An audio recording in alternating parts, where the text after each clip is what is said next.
မင်္ဂလာပါခင်ဗျာဒီနေ့မှာဆိုလို့ရှိရင်တော့ကျွန်တော်တို့89 Village Enchant မြေကုမ္ပဏီကတောင်တကုံမြို့နယ်145ရပ်ကွက်မှာရှိတဲ့မြေကွက်လေးကိုလုပ်ငန်းတူကိုစီကနေပြီးတော့စီယန်ချပြန်လဲဝယ်ယူပေးလိုက်တာပဲဖြစ်ပါတယ်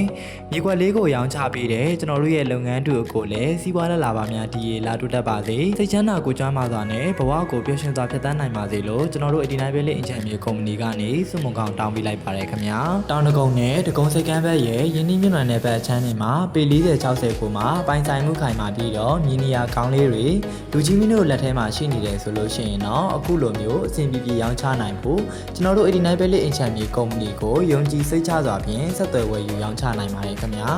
ကျွန်တော်တို့89 Village Enchant မြေကုမ္ပဏီရာဆိုလို့ရှိရင်တော့ယင်းနှိမ့်မြုပ်နှံတဲ့ဘက်အခြမ်းနေတာမကဘဲနဲ့လူနေရက်ကွက်တွေကိုပါအကျိုးဆောင်ရောင်းချပေးနေတာဖြစ်တဲ့အတွက်လူကြီးမင်းတို့အနေနဲ့စိတ်ဝင်စားလို့ဆက်သွယ်ခြင်းနဲ့ဆိုလို့ရှိရင်တော့39 989 989 39 ကိုမနက်9:00နာရီကနေညနေ9:00နာရီအတွင်းလစဉ်တရက်နေ့မှလွဲ၍ဆက်သွယ်နိုင်ပါတယ်ခင်ဗျာရုံးခန်းတည်နေရာဆိုရင်တော့ရန်ကုန်တိုင်းဒေသကြီးတောင်တကုံမြို့နယ်25ရပ်ကွက်ပလဲရတနာလန်အမှတ်40နဲ့တောင်တကုံပန်းညံကားမတိုင်အနီးပဲဖြစ်ပါတယ်ဝယ်ယူသူများအားလုံးရောင်းချသူများအားလုံးကြီးစုသူများအားလုံးတယောက်ချင်းစီတိုင်းကိုကျေးဇူးအထူးတင်ရှိပါတယ်ခင်ဗျာ